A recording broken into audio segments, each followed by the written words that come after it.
हमारे कैलिगुला ghost story horror channel.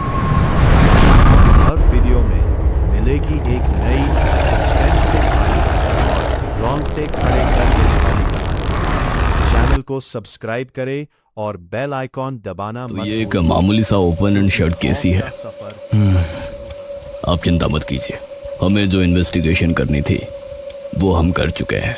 आप या आपके परिवार में अब कोई बात नहीं आएगी। तभी आरब का छोटा भाई रोहित वहां आ जाता है। शुक्रिया इंस्पेक्टर साहब।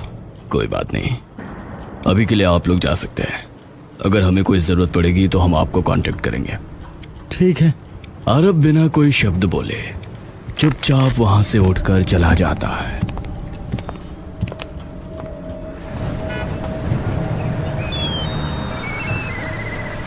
भैया ठीक हो?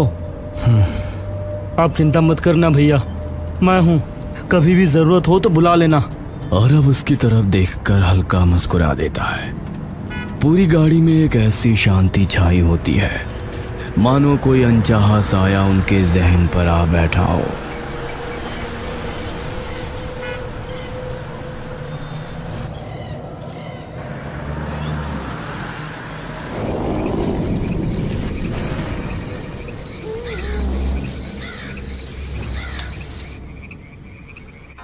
आरव, आरब मुरझाई हुई नजरों से मोहिनी की ओर देखता है। क्या हुआ है आरव? समझ नहीं आ रहा है मुझे तो कुछ कि ये सब क्या हो रहा है। आरव, हम कल लेकर जा तो रहे हैं माँ के पास, वो कुछ ना कुछ उपाय जरूर बता देगी। आरव, पुलिस ने बोल तो दिया कि उसकी मौत से हमारा कोई लेना देना नहीं है। बात वो नहीं है मोहिनी। तो क्या है? बोलो तो सही एक बार। आरब उठकर बैठ जाता है। मुझे समझ में नहीं आ रहा है कि सिमरन ये सब क्यों करेगी। हमने इससे पहले भी तो उसे अकेला छोड़ा है आस्था को उसके साथ, और वो भी तब जब ठीक से चल भी नहीं पाती थी। उसे गोद में खिलाती थी सिमरन। तो अचानक ऐसा क्या हो गया कि उसने ये कर दिया। मोहिनी भी उठकर बैठ जाती है। चलो अब छोड़ो ये सब, अभी सो जाते हैं आराम से, कल जाना भी तो है।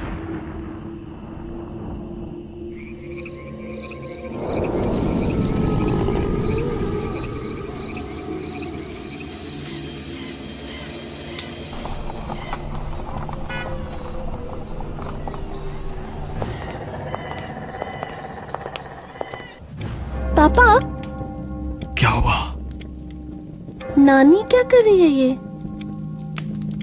कुछ नहीं, बस तुम्हें ठीक करने के लिए कर रही है जो कर रही है। और डर क्यों रही हो? मैं हूं ना। बीरो आंख बंद कर आगे पीछे होकर जोर जोर से मंत्र का जाप करती जाती है। ओम काल प्राण भवति शुद्धि बुद्धि शुद्ध प्रवृत्ति। ओम काल प्राण भवति। आस्था घबराकर आरब से और जोर से चिपक जाती है, और तभी बीरो एकदम से आस्था का हाथ जोर से पकड़ लेती है। पापा, डरो मत, डरो मत, कुछ नहीं होगा, डरो मत। बीरो उसकी हथेली खोलकर उसमें थोड़ा सा नमक डाल देती है। मुट्ठी बंद कर।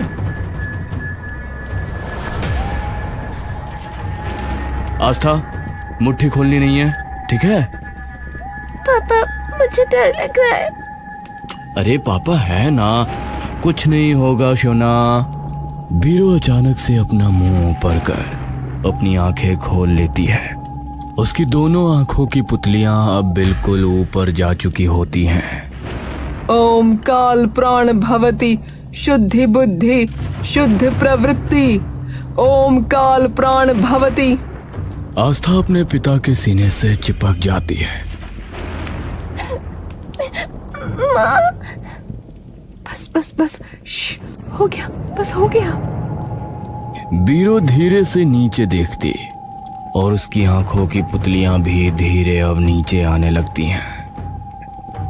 बीरो अपनी हथेली से वो काला धागा निकालकर आस्था की कलाई पर बांध देती है और प्यार से आस्था के सिर पर हाथ फेरती है। बिटिया, इसे अब कभी मत उतारियो अपने हाथ से, ठीक है? ठीक है नानी। चलो अब मैं और तुम कुछ खाने बाहर चलें, तब तक माँ और नानी बात कर लेंगी। ठीक है, पर मैं पास्ता खाऊंगी। ठीक है, आते हैं हम माँ। ठीक है।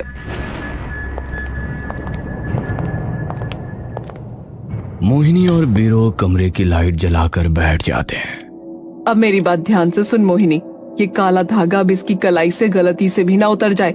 अगर ये उतरा तो याद रखना, फिर इसका बचना बहुत ज्यादा मुश्किल है।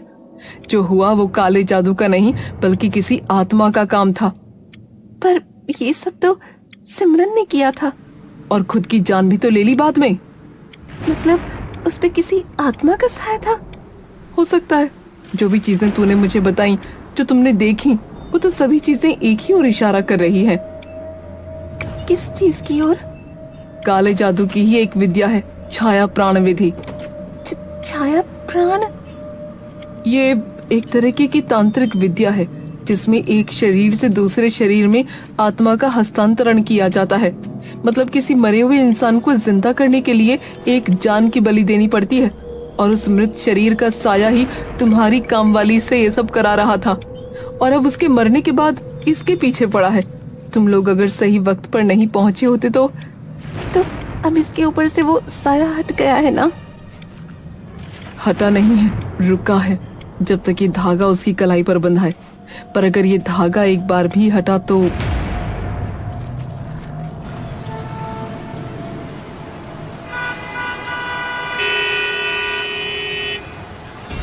आस्था गुस्से से बड़बड़ाती हुई घर में आती है और अपना बैग उतारकर जोर से जमीन पर पटक के मारती है और जाकर सोफे पर बैठ जाती है। मोहिनी जैसे ही कमरे में घुसती है उसका खून खौल जाता है। क्या बदतमीजी है ये? आपको थोड़ी कुछ कह रही हूँ मैं। पहले तो ठीक से बात करो। और ये बैग कहाँ फेंका हुआ है? उठाओ इसे। बाद में उठा लूंगी। अभी उठाओ। क्या है? आपको पता भी है क्या हुआ है मेरे साथ? चाहे कुछ भी हो, बैग उठाओ अभी। आस्था कुछ देर तक मोहिनी की तरफ गुस्से से देखती रहती है और फिर अचानक अपना जमीन पर पड़ा बैग उठाकर ऊपर अपने कमरे में चली जाती है और जोर से अपने कमरे का दरवाजा बंद कर लेती है और एक बार फिर से अपना बैग अपने बिस्तर पर फेंक देती है। सबको बस अपनी पड़ी है, मेरी तो कोई सुनता ही नहीं। तभी आस्था के पीछे से एक औरत की आवाज आती है। मुझे बताओ, मैं सुनूंगी। वह आवाज सुनते ही आस्था को मानो कई वाट का झटका लगता और वो बेड से उछलकर खड़ी हो जाती है। उसके बिस्तर पर एक बेहद ही खूबसूरत सी औरत एक लाल और हरी साड़ियों में बैठी उसे दिखती है। कौन हो तुम? मैं माँ। मैं कुछ नहीं कहूंगी। आस्था हांफती हुई एकटक बस उस औरत की तरफ देखती रहती है। अरे सच में कुछ नहीं कहूंगी। तुम हो कौन? और माँ ने तुम्हें मेरे कमरे में क्यों आने दिया? वो मुझे देख ही नहीं सकती, सिर्फ तुम देख सकती हो। आस्था विचलित होकर उसकी तरफ देखती रहती है। बैठो, फिर समझाती हूँ। नहीं, पहले बताओ कि क्यों आई हो यहाँ और सिर्फ मुझे क्यों दिख सकती हो? क्योंकि तुम्हारे लिए ही तो आई हूँ, इसीलिए सिर्फ तुम्हें दिखूंगी ना। पर क्यों? अरे क्यों नहीं, तुम इतनी प्यारी इंसान हो, इतना साफ मन है तुम्हारा, तो बस मैं आ गई तुम्हारी मदद करने। तुम्हें कभी कोई दिक्कत हो तो मुझे बुला लेना और मैं चुटकी में तुम्हारी सारी दिक्कतें दूर कर दूंगी। कुछ भी? अरे सच में? अच्छा मुझे ये बताओ कि अभी क्यों परेशान हो, और फिर अपने आप देख लेना। आस्था के मन में कई सवाल होने के बावजूद भी आखिरकार वो उसके पास आकर बैठ जाती है। भूत होता है क्या? मैं बचपन से वैसे ही परेशान हूँ ऐसी सभी चीजों से। अरे तुम बताओ दिक्कत क्या है, बाद में अपने आप पता चल जाएगा तुम्हें। मेरी क्लास में एक लड़का है, वो उसे मुझसे पता नहीं क्या दिक्कत है, वो रोज तंग करता है और आज तो हद ही हो गई। मैं खाना खा रही थी तो मेरे पीछे से आया और मुझे धक्का देकर भाग गया। मेरा सारा खाना नीचे गिर गया। धक्का दिया? चिंता मत करो, उससे मैं बात कर लूंगी। कहाँ रहता है वो और नाम क्या है? रवि, यही रहता है पास के मोहल्ले में। ठीक है, तुम बिल्कुल चिंता मत करो, अब से वो तुम्हें कुछ नहीं कहेगा। लेकिन एक चीज तुम्हें मुझे प्रॉमिस करनी होगी आस्था। क्या? तुम्हें किसी को मेरे बारे में कुछ नहीं बताना, वरना मैं तुम्हारी मदद नहीं कर पाऊंगी कभी। ठीक है? ठीक है।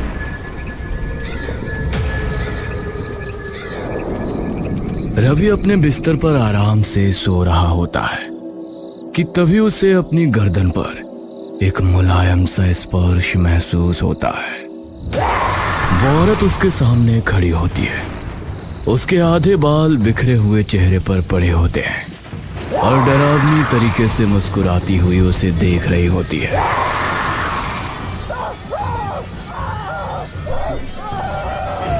रवि, तू ही है ना? बहुत शौक है ना तुझे लड़कियों को तंग करने का? रवि का गला एकदम से मानो बंजर पड़ जाता है और उसकी गले से ना कोई आवाज, यहाँ तक कि कोई सिसकी तक नहीं निकल पाती है।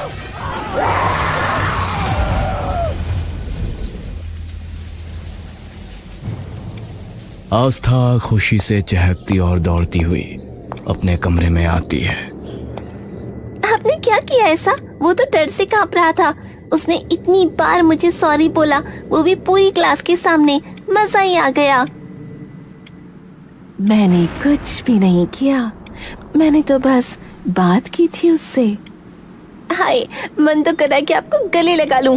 अरे बस वही नहीं कर सकते हम दोनों, वरना मन तो मेरा भी है।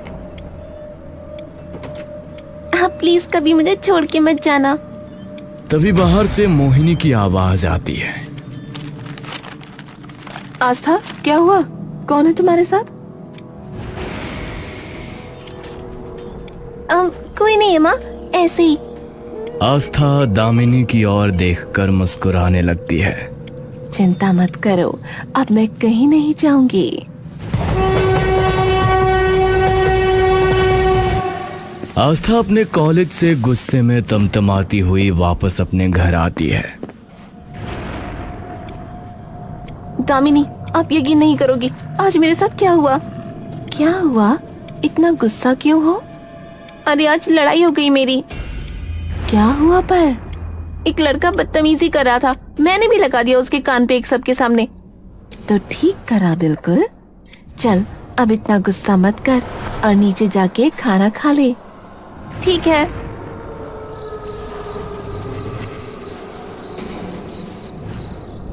आस्था अपने बिस्तर पर आराम से सो रही होती है कि तभी उसका फोन बजने लगता है। आस्था हल्की सी आंखें खोलकर देखती है। इतनी रात को किसका फोन है? हेलो, हैं, आस्था बोल रही हैं? तुम कौन? चिराग राठी, जिसके भाई को तूने रटपट्टा मारा सबके सामने। आस्था की नींद से भरी आंखें एकदम से खुल जाती है और वो एक झटके में उठकर खड़ी हो जाती है। तो गलत क्या किया? वो तो कल बता दूंगा, आज तो बस एक बार। अरे पर आस्था डर के ऊपर से नीचे तक कांप जाती है कि तभी उसके कंधे पर एक हाथ आता है। आस्था चौंक कर पलटती है। क्या हुआ? इतना क्यों डरी हुई हो? वो चिराग राठी का फोन था। वो कह रहा था कि कल जब भी चाहूंगी तब वो मुझसे बात करेगा। क्यों? जिसको मैंने चांटा मारा वो उसका भाई था। अब क्या करूं? मैं चलती हूँ कल तुम्हारे साथ, ठीक है? आप क्या करोगी? उसकी चिंता तुम मत करो, आराम से सो जाओ, अब डरो मत।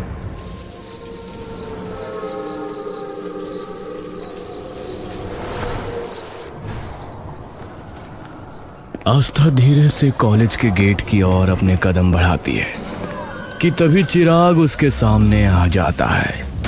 हाँ भैया, आ गई एक्शन हीरोइन। अब क्या करूं? यहाँ तो बहुत सारे लोग हैं। ये तो मैंने भी नहीं सोचा था। क्या? अबे वो किससे बात कर रही है? अरे चौधरी, ला जरा इसे पकड़ के कोने में। तभी पीछे खड़ा एक लड़का आकर सीधा आस्था की तरफ आने लगता है।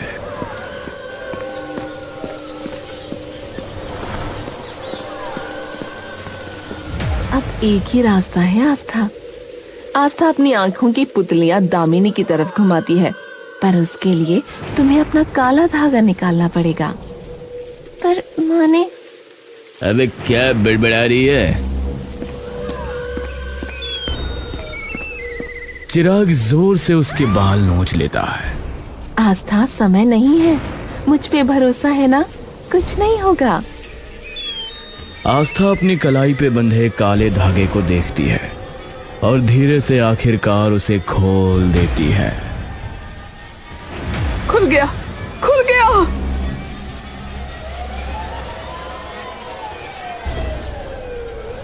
आस्था चुपचाप एक अज्ञात सी मुस्कान के साथ उन सभी लोगों की ओर देखती रहती है। बहुत जल्दी आने वाली हूँ अब मैं आपके पास। मोहिनी और आरव साथ में बैठे बात कर रहे होते हैं कि तभी घर का दरवाजा जोर से खुलता है। आस्था? कौन आस्था? आरव और मोहिनी सोफे पर एकदम से खड़े हो जाते हैं और तभी मोहिनी की नजर आस्था की खाली कलाई पर पड़ती है। आरव? क्या हुआ? उसका धागा कहाँ है? आरव तभी आस्था की कलाई की तरफ देखता है और दौड़ता हुआ उसके पास जाता है। आस्था, वो धागा कहाँ है? मना किया था ना हमने कितनी बार कि उसे नहीं उतारना। आस्था अपनी गर्दन टेढ़ी करके बिना एक बार भी पलक झपकाए एक अजीब सी मुस्कान के साथ आरव को देखती रहती है। आस्था, क्या हुआ है? आस्था की आंखें एकदम सुर्ख हो जाती हैं। चेहरा मानो किसी और का हो गया हो। वो अचानक अपने दोनों हाथ उठाकर और फिर एक झटके में उसे जमीन पर पटक देती है। आस्था, क्या कर रही हो? मोहिनी के पैर मानो जमीन में ही गड़ जाते हैं। मोहिनी हर सांस के साथ आरव की तरफ जाने की खूब कोशिश करती है, लेकिन उसके पैर मानो उसे हिलने से रोक रहे होते हैं। आस्था, ये क्या कर रही हो? वो पापा है तुम्हारे। आस्था की नजर अचानक से आरव से घूमकर अब मोहिनी की ओर चली जाती है।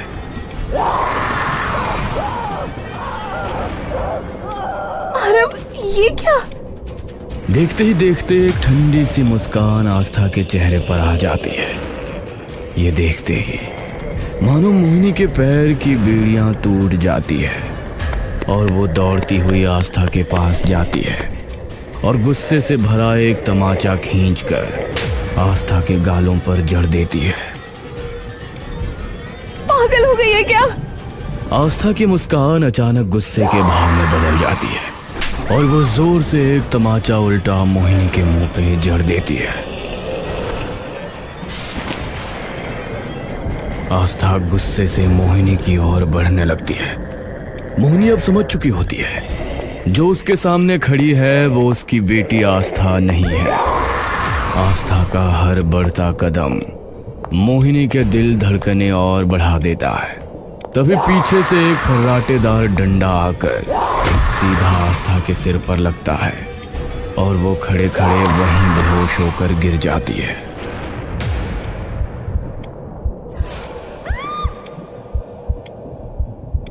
मोहिनी, अभी डरने का वक्त नहीं है। मैं इसे बांधता हूँ, तुम माँ को बुलाओ जल्दी से। मोहिनी दौड़ती हुई ऊपर निकल जाती है और आरव आस्था को खींचकर एक कुर्सी से बांध देता है।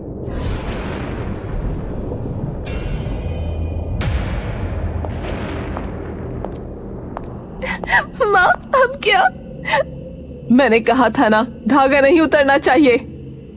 माँ, मुझे नहीं पता ये सब कैसे हुआ। अब मैं कुछ नहीं कर सकती, मेरे बस से बाहर जा चुका है ये। एक इंसान है जो शायद कुछ कर पाए। कौन? ऋषि कालमुख।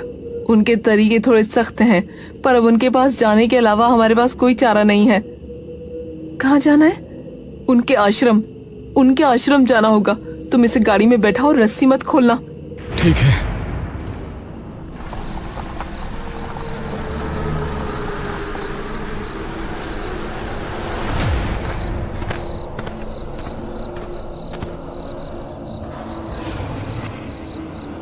छाया प्राण। जी गुरुजी। ऋषि कालमुख बिना कुछ कहे अंदर जाने लगते हैं।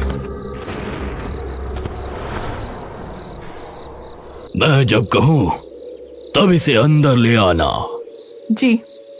सभी लोग कई देर तक ऋषि के बुलाने का इंतजार करते हैं और तभी धीरे से एक दरवाजा खुलता है और एक आवाज आती है, आ जाओ। आरव आस्था को उठाकर सबके साथ अंदर आ जाता है। उस कमरे के माहौल देखकर मोहिनी और आरव की सांसें मानो कुछ देर के लिए थम सी जाती हैं। इसे इस त्रिकोण के बीच में लिटा दो और इसकी रस्सियां खोलो। आरव इसे त्रिकोण के बीच में लिटाकर उसकी सारी रस्सियां खोल देता है और तभी उसकी आंखें अचानक खुल जाती हैं। ऋषि कालमुख जल्दी से उसके पास आ जाते हैं। जाओ, तुम यहां से जाओ, निकलो।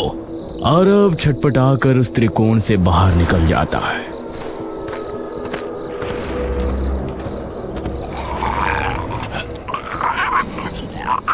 ओम कालिका काली महाकाली रक्ष रक्ष चंडिके नमः स्वाहा।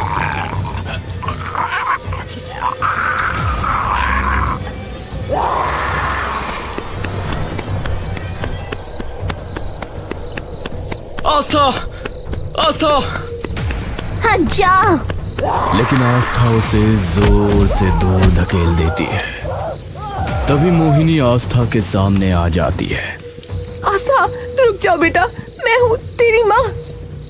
आस्था का चेहरा एकदम खौफनाक हो जाता है। उसके अंदर से किसी और की आत्मा झांक रही होती है। वह मोहिनी की तरफ घूर कर देखती है और एक ही झटके में मोहिनी जोर से दीवार से टकराकर नीचे गिरती है।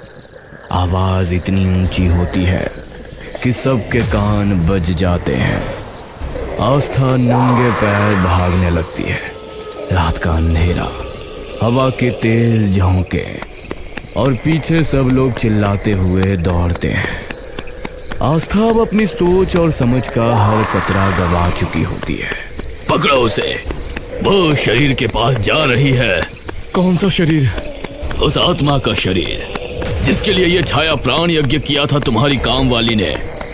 मतलब वो किसी मरे हुए शरीर के पास जा रही है? हाँ, उसी जिसमें उसका अंतिम बंधन था। उसका अपना शरीर जिसे कब का मर जाना चाहिए था पर नहीं मरा, जिसका मन कभी शांत नहीं हुआ। अगर वो शरीर जिंदा हो गया तो इस संसार में एक और प्रेत जन्म लेगा जो सबके लिए बहुत बड़ा खतरा है। आस्था बिना एक पल के लिए भी रुके दौड़ती चली जाती है। ये तो रोहित के घर की तरफ जा रही है। रोहित के घर? पर वहां क्यों? सब लोग घर के बाहर रुक जाते हैं। आरव का दिल जोर से धड़क रहा होता है। यहाँ क्या है? आस्था जोर से वो गेट खोलती है और किसी पागल कुत्ते की तरह नीचे दौड़ती हुई चली जाती है।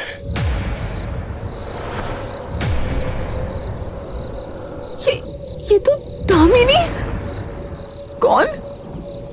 रोहित की बीवी जो कई साल पहले गुजर गई थी। आरव के हाथ कांपने लगते हैं, आंखों में बस आंसू। दामिनी? पर ये कैसे? रोहित? भैया, आप समझे नहीं, मैं उसे वापस ला रहा हूँ, मेरी दामिनी को। तू पागल हो गया है क्या? तू नहीं भैया, आपके पास सब है। माँ जैसी प्यार करने वाली सास, बेटी, पर मेरे पास मुझे भी हक है खुश होने का। और बेटी तो दोबारा भी हो सकती है। आपको दोबारा मौका मिल जाएगा जीने का। पर मेरे पास बस यही एक मौका है। मुझे बस दामिनी चाहिए थी, मुझे मेरी दामिनी चाहिए थी। आप अगर उस दिन घर नहीं गए होते तो सिमरन अपने आप सब कुछ कर लेती। मेरी दामिनी जो थी उसमें सबसे समझदार, सबसे अच्छी। ऋषि जी कुछ कीजिए, ऐसे तो वो मुझसे मेरी बच्ची छीन लेगा। उसकी आत्मा उसके शरीर के पास पहुंच चुकी है। अब अगर वो प्राण स्थापना पूरी कर लेगा तो कोई उसे रोक नहीं सकता। ओम छाया प्राण स्थिति, ओम दामिनी पुनर्जन्म। लाश के हाथ हिलते हैं, आंखें आधी खुल जाती हैं। आरव कुछ करो। उसका शरीर जलाओ, उसके सारे अंतिम संस्कार अभी करो, तभी आत्मा मुक्ति मिलेगी, तभी तुम अपनी बेटी को बचा पाओगी। आंखों से आंसू बहते हुए, मोहिनी तुम उसका शरीर लेकर बाहर आ जाओ और उसका देह संस्कार करो, इसे मैं देखता हूँ। मोहिनी जैसे ही दामिनी के शरीर की ओर बढ़ने लगती है, तभी रोहित उसके सामने आ जाता है।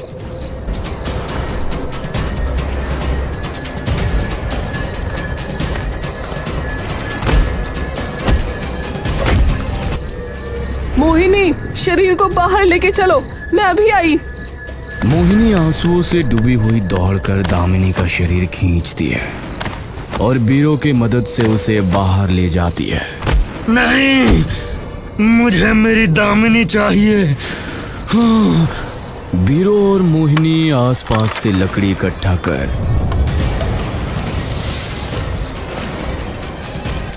और अंत में उसका देह संस्कार कर देते हैं। देखते ही देखते धधकती आग की लपटें एकदम स्थिर हो जाती हैं। आरव रोहित को छोड़ देता है और रोहित बस रोता रोता जमीन पर गिर जाता है।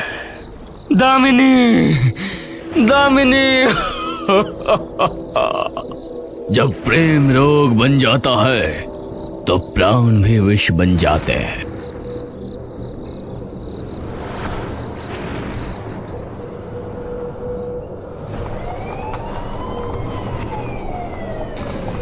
मोहिनी आंसुओं से आरव के कंधे पर हाथ रखती है। दोनों एक फीकी सी मुस्कान के साथ सोती हुई आस्था की ओर देखते रहते हैं।